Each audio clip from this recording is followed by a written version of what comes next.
আসসালামু আলাইকুম। জয়যাত্রা টেলিভিশনের জেলা বার্তায় আপনাদের স্বাগত জানাচ্ছি। আমি আব্দুল্লাহ হাদি।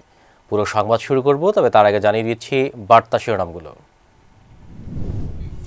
যশোরে নতুন করে আরও 15 জনের দেহে করোনা শনাক্ত, এ নিয়ে আক্রান্তের সংখ্যা দাঁড়ালো 29। পুরো জেলা লকডাউন ঘোষণা।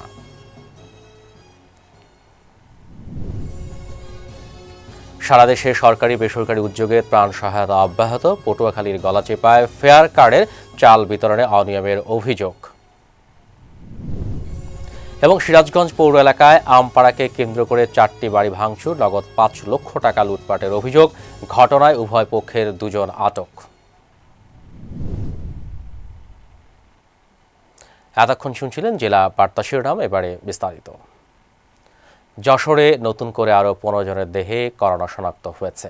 এর আগে 14 জনের দেহে পাওয়া যায় corona virus. Civil surgeon Abu Shahin জানান, যশোর থেকে মোট 366 জনের নমুনা পাঠানো হয়। এর মধ্যে 364 জনের রিপোর্ট পাওয়া গেছে। এর মধ্যে করোনা শনাক্ত হয়েছেন 29 জন। তাদেরকে আইসোলেশনে রাখা হয়েছে এবং তাদের সংস্পর্শে আসা ব্যক্তিদেরকে রাখা হয়েছে হোম কোয়ারেন্টাইনে। জেলা প্রশাসক মোহাম্মদ শফিউল আরিফ জানিয়েছেন, জেলায় 29 জন করোনায় আক্রান্ত হওয়ার পর পুরো জেলা লকডাউন ঘোষণা করা হয়েছে। সোমবার সকাল 6টা থেকে লকডাউন কার্যকর হবে। অপ্রয়োজনে কাউকে শহরে প্রবেশ বা বের হতে দেওয়া হচ্ছে না। শহরের প্রবেশদ্বারগুলোতে বসানো হয়েছে চেকপোস্ট। জরুরি পরিষেবায় যানবাহন ছাড়া অন্য কোনো যানবাহন প্রবেশ করতে দেওয়া হচ্ছে না। কক্সবাজারের রামুতে প্রথম করোনা ভাইরাস আক্রান্ত রোগী শনাক্ত করা হয়েছে। আক্রান্ত রোগী সালেহ আহমেদ উপজেলার কাওয়ারখোপ ইউনিয়নের 7 নম্বর ওয়ার্ডের লর্ড উখিয়ার ঘোনা গাছুয়াপাড়া গ্রামের মৃত সুরুত আলমের পুত্র। নারায়ণগঞ্জ থেকে নিজ বাড়ি আসলে রামুর স্বাস্থ্য কমপ্লেক্সের মেডিকেল টিমের স্বাস্থ্যকর্মীরা তার নমুনা সংগ্রহ করে কক্সবাজার মেডিকেল কলেজের পিসিআর পলিমারি চেইন রিঅ্যাকশন ল্যাবে পাঠায়।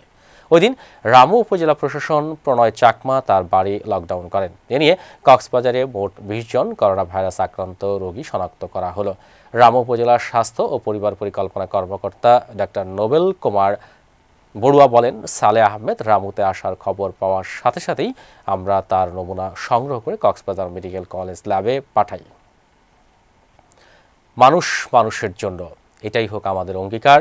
বাগেরহাটে 2500 কর্মহীনদের বাড়িতে খাদ্য সামগ্রী পৌঁছে দিলেন বিএনপি নেতা ডাক্তার ফরিদুল। করোনা পরিস্থিতিতে কর্মহীন হয়ে পড়া বাগেরহাট জেলার রামপাল ও মংলা উপজেলার 2500 মানুষের বাড়িতে খাদ্য সামগ্রী পৌঁছে দিয়েছেন জেলা বিএনপির যুগ্ম আহ্বায়ক ডাক্তার ফরিদুল ইসলাম। রামপুর উপজেলার ফয়লা গ্রামের 250 কর্মহীন মানুষের বাড়িতে খাদ্যদ্রব্য পৌঁছে দেওয়া হয়। রামপাল ও মংলার সকল ইউনিয়নের 2250 জন অসহায় মানুষের বাড়িতে খাদ্য সামগ্রী পৌঁছে দেন নেতাকর্মীরা। বাগেরহাট জেলা বিএনপির যুগ্ম আহ্বায়ক ডক্টর ফরিদুল ইসলাম বলেন, দলীয় ভারপ্রাপ্ত চেয়ারম্যান তারেক রহমানের নির্দেশনায় রামপাল ও মংলা উপজেলার 16টি ইউনিয়ন, একটি পৌরসভার 153টি ওয়ার্ডের 2500 অসহায় পরিবারকে খাদ্য সামগ্রী বিতরণ করেছি।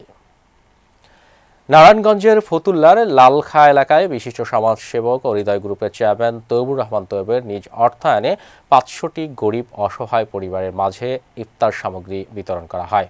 এ সময় উপস্থিত ছিলেন মিসেস নার্গিস রহমান, তামান্না রহমান, ইতি রহমান মিম, রাফিজুর রহমান হৃদয় সহ আরও অনেকেই।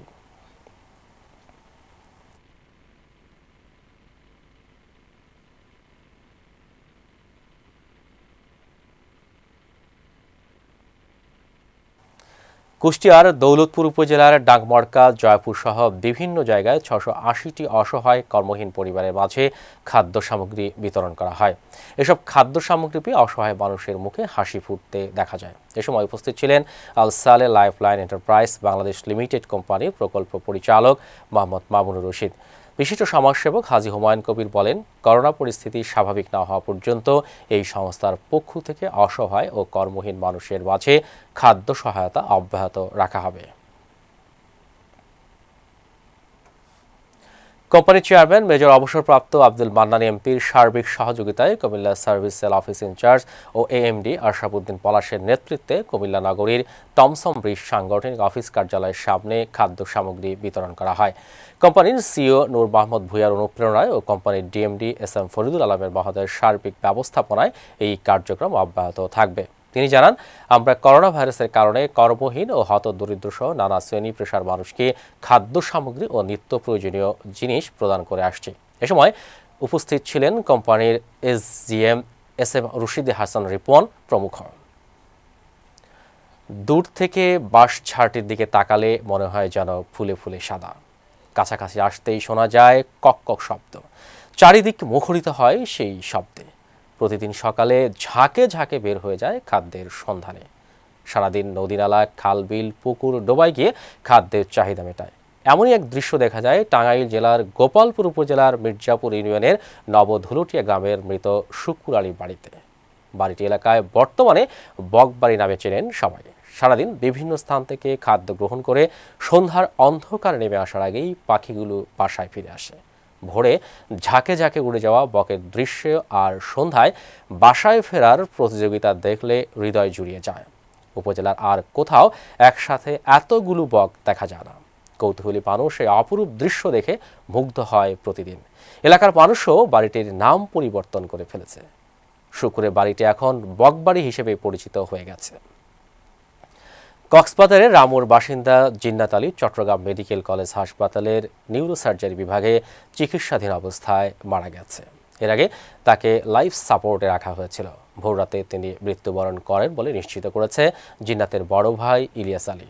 কক্সবাজারের রামু উপজেলার গর্জনিয়া ইউনিয়নের বড়বিল গ্রামের আমির হামজার ছেলে ৮ ফুট ৬ ইঞ্চি লম্বা জিন্নাত আলী বর্তমানে বাংলাদেশের সবচেয়ে লম্বা মানুষ ছিলেন। ২০১৮ সালের অক্টোবরে প্রধানমন্ত্রী শেখ হাসিনার সঙ্গে দেখা করেন জিন্নাত আলী।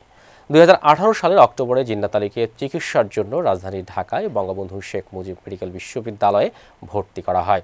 তখন চিকিৎসকরা জানিয়েছিল জিন্নাতের মস্তিষ্কে টিউমার রয়েছে বলে ধারণা করা হচ্ছে। এছাড়া হরমোন সমস্যার কারণে তার উচ্চতা বৃদ্ধি পাচ্ছে। বাগেরহাটের চিতলমারীতে মহামারী করোনা দুর্যোগের প্রভাবে কর্মহীন ১০৫ হতদরিদ্র পরিবারের মধ্যে ত্রাণ বিতরণ করা হয়েছে। বেসরকারি সংস্থা ব্যুরো বাংলাদেশের উদ্যোগে সামাজিক দূরত্ব বজায় রেখেই ত্রাণ বিতরণ করা হয়। শেরেবাংলা ডিগ্রি কলেজ চত্বরে ত্রাণ বিতরণ কার্যক্রমের উদ্বোধন করেন উপজেলা পরিষদ চেয়ারম্যান অশোক কুমার বড়াল ও উপজেলা নির্বাহী অফিসার মোহাম্মদ মারুফুল আলম। এ সময় উপস্থিত ছিলেন উপজেলা আওয়ামী লীগের সাধারণ সম্পাদক পীযূষ কান্তি রায়, চিতলমারী উপজেলা প্রেস ক্লাবের সভাপতি পঙ্কজ মণ্ডল, ব্যুরো বাংলাদেশ এলাকা ব্যবস্থাপক প্রভাস কুমার কুণ্ডু, শাখা ব্যবস্থাপক মাসুদ রেজা, মোহাম্মদ তুহিন মিয়া সহ আরও অনেকেই। আমরা এই দেশের দুর্যোগময় জরুরি অবস্থা করোনা পরিস্থিতিতে চিতলমারী উপজেলায় ১০৫ জন হতদরিদ্র অসহায় লোককে ত্রাণ এর ব্যবস্থা করেছি, যার প্রক্রিয়ার মধ্যে রয়েছে 10 কেজি চাউল, 5 কেজি আলু, 2 কেজি মসুরির ডাল, 1 কেজি লবণ, 1 কেজি। বগুড়ার সারিয়াকান্দি উপজেলার কর্ডিবাড়ি ইউনিয়নের চর এলাকা ডাকাতমারা গ্রাম নামে পরিচিত। চেয়ারম্যান আজহার আলী মণ্ডল ও তার গুন্ডা বাহিনী অসহায় গরিব দুঃখী মানুষের উপর দীর্ঘদিন ধরে অন্যায়, অত্যাচার, অবিচার, জুলুম নির্যাতন করে আসছে। অসহায় মানুষগুলো অন্যায়ের প্রতিবাদও করতে পারেনি। তিনি দলীয়ভাবে আওয়ামী লীগ থেকে দুবার অত্র এলাকার চেয়ারম্যান নির্বাচিত হয়েছেন। ২১ তারিখে বাজারে দোকান ঘর নির্মাণ করতে গেলে খায়রুল মণ্ডল, তার ছেলে মাজেদ মণ্ডল ও তাদের গুন্ডা বাহিনী সহ আরও ৫০ থেকে ৬০ জন সন্ধ্যায় ৬টার দিকে অত্র এলাকায় শাহজামাল আকন্দ পরিবারের উপর হামলা করে। এলাকাবাসীর সাথে কথা বলে জানা যায় এটি পরিকল্পিতভাবে হত্যা করা হয়েছে। সরকারের কাছে সঠিক সুষ্ঠু বিচারের দাবি জানায় মৃত শহীদুল ইসলামের পরিবার সহ এলাকাবাসী। এ বিষয়ে সারিয়াকান্দি থানার অফিসার ইনচার্জ মোহাম্মদ আলামিনের সাথে কথা বলার চেষ্টা করলে তিনি কথা বলতে রাজি হননি।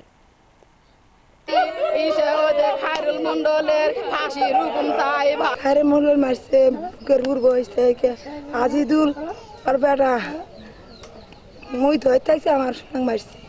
তার ছেলে মাজিদুল, আরো ওই দিক থেকে পূব দিক থেকে আসান, আরো জলিল খলিল, আমার চোখের সামনে তারা হত্যা করেছে। আমি আল্লাহ ভাগছে আমার কঠিন বিচার, আমার দেখের শক্তি দেয়। আমি সরকারের কাছে বিচার চাই।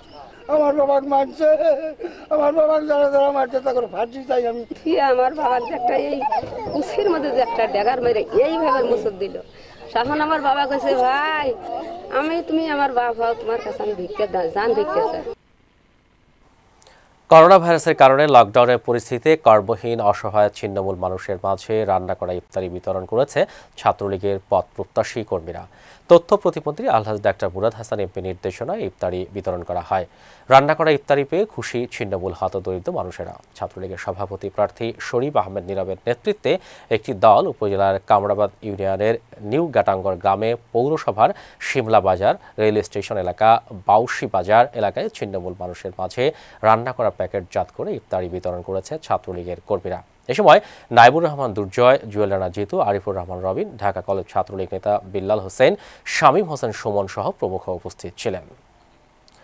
লক্ষ্মীপুরে 10,000 পরিবারের মাঝে খাদ্য সামগ্রী উপহার দিলেন লক্ষ্মীপুর 2 আসনের সংসদ সদস্য কাজী শহীদ ইসলাম পাপুল ও তার সহধর্মিণী সংরক্ষিত নারী আসনের সংসদ সদস্য কাজী সেলিনা ইসলাম সিআইপি। উপজেলার উত্তর চরবংশী ও চরমোহনা ইউনিয়ন এবং রায়পুর পাইলট বালিকা বিদ্যালয়ের গৃহবন্দী কর্মহীন মানুষের জন্য খাদ্য সামগ্রী তুলে দেন সাংসদ কাজী সেলিনা হোসেন সিআইপি। সবাইকে ঘরে থাকার পরামর্শ প্রদান করে তিনি বলেন, সরকার বিভিন্ন অনলাইন চ্যানেলের মাধ্যমে ছাত্রছাত্রীদের লেখাপড়ার ব্যবস্থা করে দিচ্ছেন। স্কুল কলেজ বন্ধ থাকলেও পড়ালেখার ব্যাপারে অভিভাবকদের সচেতন থাকতে হবে। পাপুল এমপি সুখ দুঃখে সবসময় জনগণের পাশে থাকবেন, এই প্রত্যাশা এলাকাবাসীর। যশোর 6 কেশবপুর সংসদীয় আসনে উপনির্বাচনে নৌকার প্রার্থী ও যশোর জেলা আওয়ামী লীগের সাধারণ সম্পাদক শাহীন চাকলাদার কেশবপুর উপজেলায় করোনা ভাইরাস প্রতিরোধে লকডাউনে কর্মহীন অসহায় 2600 পরিবারের মাঝে ইফতার সামগ্রী প্রদান করেছেন। কেশবপুর উপজেলা নির্বাহী অফিসার নুসরাত জাহানের নিকট শাহীন চাকলাদারের পক্ষে উক্ত ইফতার সামগ্রী হস্তান্তর করেন তার চাচাতো ভাই যুবনেতা তৌহিদ চাকলাদার ফন্টু। উপজেলা পরিষদ সম্মুখে ইফতার সামগ্রী প্রদান অনুষ্ঠানে উপজেলা চেয়ারম্যান মুক্তিযোদ্ধা আলহাজ কাজী রফিকুল ইসলাম, উপজেলা আওয়ামী লীগের সভাপতি এস.এম. রুহুল আমিন সহ আরও অনেকেই উপস্থিত ছিলেন। এ সময় 2600 পরিবারের মাঝে 1300 কেজি তেল, 1300 কেজি চিনি, 1300 কেজি পেঁয়াজ, 2600 কেজি ছোলা ও 2600 কেজি চিরা প্রদান করা হয়। গাইবান্ধার গোবিন্দগঞ্জ উপজেলার নাকাইহাট বাজারের ইজারাদার শানের ব্যবসা প্রতিষ্ঠানের গতকাল রাতে ও আজ সকালে 2 দফায় হামলা ভাঙচুর করে 30 লাখ টাকার ক্ষতি সাধন করেছে স্থানীয় সন্ত্রাসী সাজু বাহিনী। এ ঘটনায় 4 জন আহত হয়েছে। খবর পেয়ে পুলিশ এসে পরিস্থিতি নিয়ন্ত্রণে নিয়ে আসে। এ নিয়ে ওই হাটে চরম উত্তেজনা বিরাজ করছে।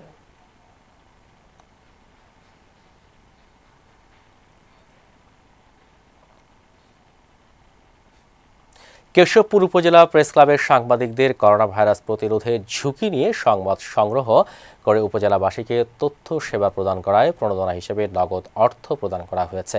নিজস্ব অর্থায়নে উপজেলা প্রেস ক্লাবের সাংবাদিকদের করোনা ভাইরাস প্রতিরোধে ঝুঁকি নিয়ে তথ্য সেবা প্রদান করায় উপজেলা চেয়ারম্যান মুক্তিযোদ্ধা আলহাজ কাজী রফিকুল ইসলাম নগদ অর্থ প্রদান করেন। উপজেলা প্রেস ক্লাবের সভাপতি এস.এস. সাইদের সভাপতিত্বে ও সাধারণ সম্পাদক রমেশ চন্দ্র দত্তের সঞ্চালনায় এই সময় করোনা ভাইরাস প্রতিরোধে সাংবাদিকদের করোনার শীর্ষ কর্মশালায় প্রধান অতিথি হিসেবে বক্তব্য রাখেন উপজেলা চেয়ারম্যান মুক্তিযোদ্ধা আলহাজ কাজী রফিকুল ইসলাম। এ সময় সিনিয়র সাংবাদিক আজিজুর রহমান ও নিউজ ক্লাবের সভাপতি আশরাফুজ্জামান উপস্থিত ছিলেন। পবিত্র মাহে রমজান উপলক্ষে বরিশালের গৌরনদীতে কর্মহীন দুস্থ অসহায় 500 পরিবারের মাঝে ইফতার ও খাদ্য সামগ্রী বিতরণ করা হয়েছে। স্থানীয় আওয়ামী লীগ নেতার উদ্যোগে হযরত মল্লিক দ্রুত কুমার পীরের মাজার মাঠে সামাজিক দূরত্ব বজায় রেখে ইফতার ও খাদ্য সামগ্রী বিতরণকালে উপস্থিত ছিলেন পৌর মেয়র ও জেলা আওয়ামী লীগের কার্যনির্বাহী সদস্য মোহাম্মদ হারিসুর রহমান, পৌরসভার 3 নম্বর ওয়ার্ড আওয়ামী লীগের সভাপতি এস.এম. গোলাম ফারুক স্বপন, ভিপি হৃদয় সহ অন্যান্য নেতৃবৃন্দ। পটুয়াখালীর গলাচিপা উপজেলার চরবিশ্বাস ইউনিয়নে আমগাছিয়া লঞ্চ ঘাটে ফেয়ার কার্ডের ডিলার মোহাম্মদ তোফাজ্জল হোসেন আকনের অধীনে 400 নামে চাল বিতরণ করা নিয়ে ব্যাপক অনিয়ম ও দুর্নীতির অভিযোগ তুলেছে এলাকাবাসী। 5 নম্বর ওয়ার্ডের সম্পূর্ণ ও 6 নম্বর ওয়ার্ডের কিছু অংশ মিলে মোট 319 বস্তা চাল, কিন্তু বিতরণ করা হয় 296 বস্তা চাল। এছাড়া ডিলারের নামে মোট বরাদ্দ 400 বস্তা। 81 বস্তা চাল 4 নম্বর ওয়ার্ডের আংশিক মঙ্গলবার বিতরণ করার কথা রয়েছে। তার গুদামঘরে চাল থাকার কথা 104 বস্তা, কিন্তু পাওয়া যায় 109 বস্তা। ডিলার মোহাম্মদ তোফাজ্জল আকন জানান, ইউপি চেয়ারম্যানের নির্দেশক্রমে স্থানীয় ইউপি সদস্য যে টোকেন দিয়ে থাকেন সে অনুযায়ী চাল বিতরণ করা হয়। উপজেলা নির্বাহী কর্মকর্তা শাহ মোহাম্মদ ইসলাম বলেন, সাথে সাথে জানালে আমরা আইনানুগ ব্যবস্থা গ্রহণ করতাম। চাল নিয়ে যেখানেই দুর্নীতি হবে তাদের বিরুদ্ধে কঠোর আইনানুগ ব্যবস্থা গ্রহণ করা হবে।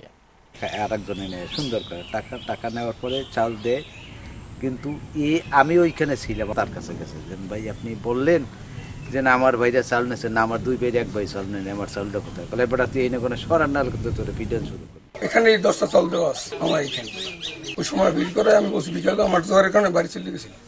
তুমি জিরিয়াস মেয়ার চাল আছে সাথে জানালে আমরা সাথে সাথে অ্যাকশনে যেতাম। আমরা বিষয়টি আইনগতভাবে দেখব এবং আমাদের যে ডিলার আছে ডিলার চাঁদপুরের মতলব দক্ষিণে চাঁদপুর ২ আসনের সংসদ সদস্য আলহাজ অ্যাডভোকেট মোহাম্মদ রুহুল আমিন রুহুলের পক্ষে বেকার শ্রমজীবী দুস্থদের মাঝে স্থানীয় সাংবাদিক মাহফুজ মল্লিকের নিজ উদ্যোগে ইফতার ও ঈদ সামগ্রী বিতরণ করা হয়েছে। উপজেলার ঢাকিরগাঁও সাংবাদিক মাহফুজ মল্লিকের নিজ বাড়িতে মতলব পৌরসভার প্রায় ৩ শতাধিক পরিবারের মাঝে খেজুর, ছোলা, তেল, মুড়ি ও সেমাইসহ খাদ্য সামগ্রী বিতরণ করা হয়। এ সময় এমপির প্রতিনিধি হিসেবে উপস্থিত ছিলেন মতলব দক্ষিণ উপজেলা আওয়ামী লীগের সাবেক সাংগঠনিক সম্পাদক মোফাজ্জল হোসেন, উপজেলা যুবলীগের যুগ্ম আহ্বায়ক গোলাম মোস্তফা, মতলব পৌর কৃষক লীগের আহ্বায়ক গোলাম হায়দার মোল্লা সহ প্রমুখ। মাদারীপুরের শিবচরে হাজী শরীয়তুল্লাহ রহমাতুল্লাহ আলাইহির সমাজ কল্যাণ পরিষদের পক্ষ থেকে অসচ্ছল কওমি মাদ্রাসার শিক্ষক এবং মসজিদের ইমাম সহ নিম্ন মধ্যবিত্ত নিম্ন আয়ের প্রায় 500 পরিবারের মাঝে খাদ্য সামগ্রী বিতরণ করা হয়। জানা যায়, হাজী শরীয়তুল্লাহ রহমাতুল্লাহ আলাইহ সপ্তম পুরুষ পীরজাদা হাফেজ মাওলানা মোহাম্মদ তোহা ও পীরজাদা হাফেজ মাওলানা মোহাম্মদ হানজালার তত্ত্বাবধানে বাহাদুরপুর এতিমখানা মাদ্রাসা মাঠে 500 অসচ্ছল কওমি মাদ্রাসার শিক্ষক ও মসজিদের ইমামদের মাঝে খাদ্য সামগ্রী বিতরণ করা হয়। আল্লাহ পাকের বড় কারাম যে আলহামদুলিল্লাহ যে এই যখন থেকে বাংলাদেশে এই করোনা ভাইরাসের এই মহামারী যখন থেকে বাংলাদেশে আসছে, আমরা আমাদের সাধ্য মতো এই দেশের অনেক জায়গা সহ অনেক জায়গায় আমরা হাজী শরীয়তুল্লাহ সমাজ কল্যাণ পরিষদ বাংলাদেশের পক্ষ থেকে অসহায় গরিব দরিদ্র মানুষের পাশে দাঁড়ানোর মতো আমরা চেষ্টা করেছি। আসলে আপনারা সবাই জানেন যে আমার পূর্বপুরুষ যিনি ছিল হাজী শরীয়তুল্লাহ, তিনিও দেশ এবং জাতির জন্য সর্বদা কাজ করেছেন।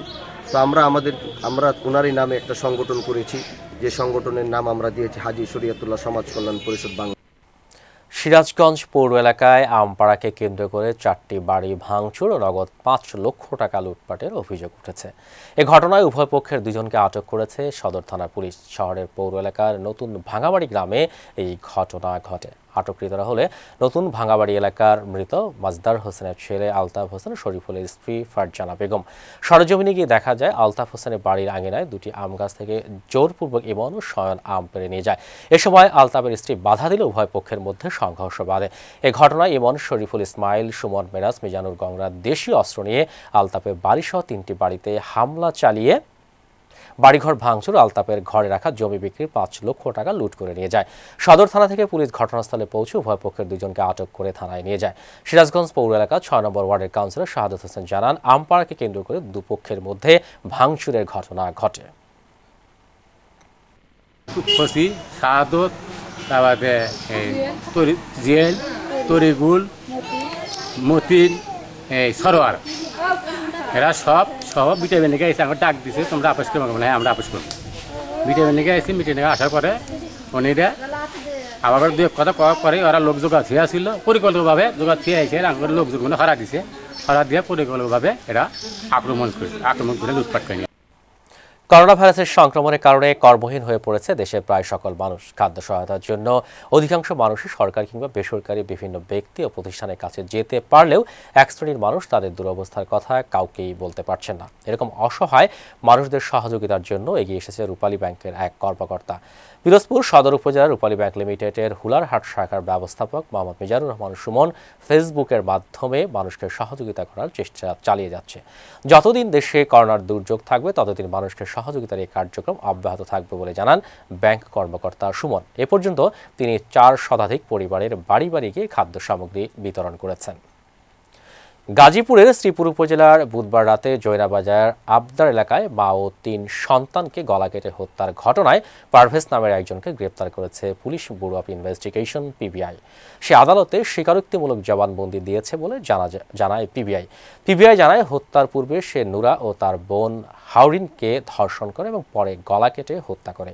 শনিবার দিবাগত রাতে তাকে গ্রেপ্তার করা হয় বলে জানিয়েছে পুলিশ ব্যুরো অফ ইনভেস্টিগেশনের গাজীপুর ইউনিট ইনচার্জ অতিরিক্ত police super Nasir Ahmed Shikder. Gazipur unit incharge অতিরিক্ত পুলিশ সুপার নাসির আহমেদ শিকদার জানান, গতকাল রাতে পারভেজকে আবদার এলাকা থেকে গ্রেপ্তার করা হয়। পরে তাকে জিজ্ঞাসাবাদ করলে সে হত্যাকাণ্ডের দায়ভার স্বীকার করে। পারভেজের ঘরে তার দেখানো স্থান থেকে রক্তমাখা কাপড় ও মাটির নিচে চাপা দেওয়া অবস্থায় মোবাইল ফোন উদ্ধার করা হয়। গাজীপুরের সিনিয়র জুডিশিয়াল ম্যাজিস্ট্রেট শরীফুল ইসলামের আদালতে হাজির করা হলে সে স্বীকারোক্তিমূলক জবানবন্দি দিলে তাকে জেল হাজতে পাঠানো হয়। 2টি মোবাইল ফোন এবং এই ডায়েরিটা সে নিয়ে যায়। আমরা বিশ্বস্ত গোয়েন্দার এবং তার পারিবারিক কিছু তথ্যের মাধ্যমে, কাজলের পরিবারের তথ্যের মাধ্যমে আমরা গতকালকে আমরাও এর মধ্যে এই ছায়া তদন্ত শুরু করি এই ঘটনার।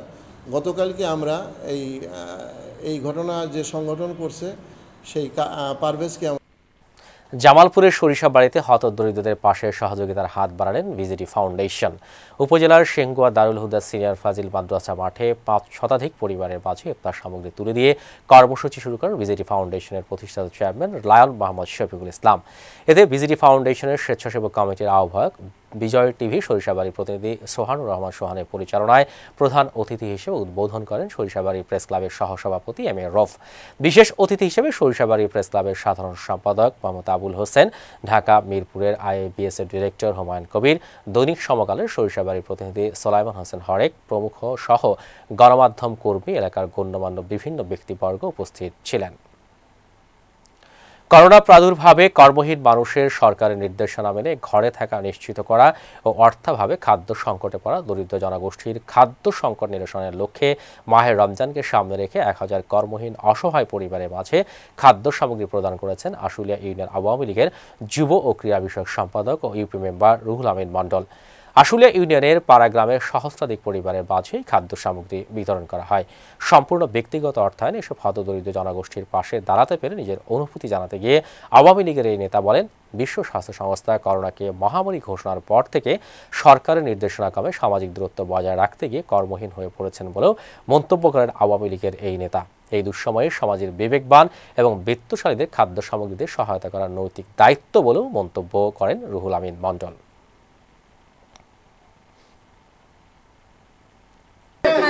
সাহায্য করছে, আমাকে অনেক ভালো জানে বা আমাকে ঘরে ঘরে যাই জানে, আমাকে সিলিপ টিলিপ দেয়, চাউল দিচ্ছে, আবার খাবার করছে, সুবিধা নিয়ে আমাকে ধরে না।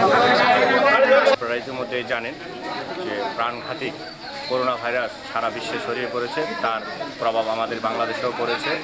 আমরা সেই কথা চিন্তা করে যারা কর্মহীন এবং দিনমজুর, যারা অসহায় হয়ে পড়েছে তাদের কথা আমরা মাথায় রেখে আমরা সাভার উপজেলা পরিষদের সচিব চেয়ারম্যান মঞ্জুর রাজীব আর ত্রাণ ও দুর্যোগ ব্যবস্থা প্রতিমন্ত্রী ডাক্তার এনামুর রহমান, আশুলিয়া ইউনিয়ন পরিষদের চেয়ারম্যান আল্লাহ শাহাবুদ্দিন মাতবরের নির্দেশে আমি আমার নিজস্ব অর্থায়নে আশুলিয়া ইউনিয়ন আওয়ামী লীগের পক্ষে আমি 8 নং ওয়ার্ডে 1000 পরিবারের মাঝে আজকে সেই উপহার সামগ্রী বিতরণ করছি। তার পাশাপাশি আর যারা মধ্যে তাদেরকে রাতের আধারে আমাদের নিজস্ব কর্মী নিজস্ব স্বেচ্ছাসেবক দিয়ে তাদের বাসায় পৌঁছে দিব। আর যারা এই মহা দুর্যোগে আমি জাতির যারা দুর্যোগে আমি সবাইকে আহ্বান করব, আমি যেটুকু পেরেছি আমি নিজস্ব অর্থায়নে এই গরিব অসহায় মানুষের পাশে দাঁড়িয়েছি।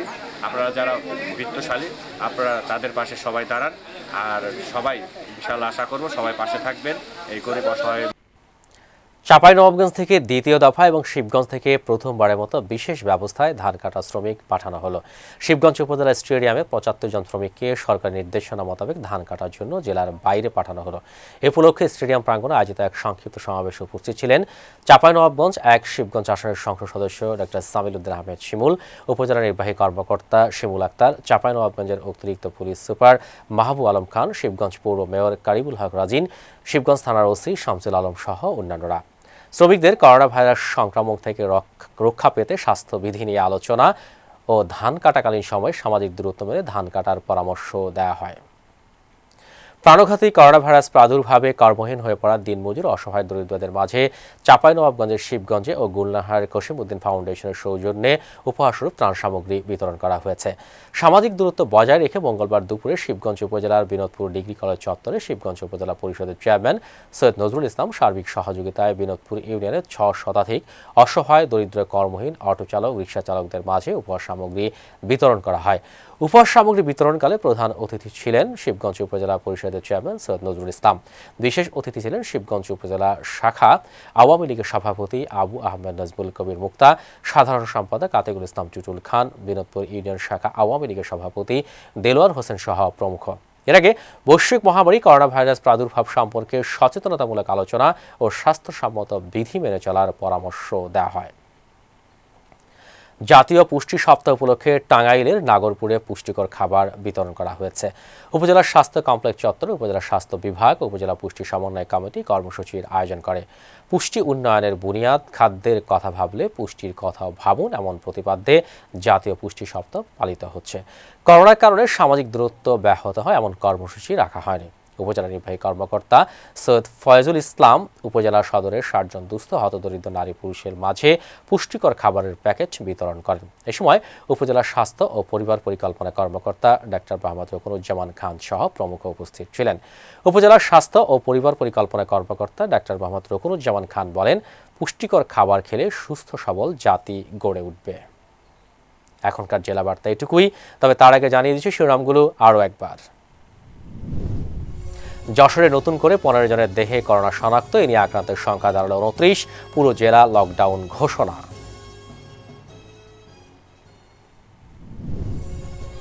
সারা দেশে সরকারি বেসরকারি উদ্যোগে ত্রাণ সহায়তা অব্যাহত, পটুয়াখালীর গলাচিপায় ফেয়ার কার্ডের চাল বিতরণে অনিয়মের অভিযোগ।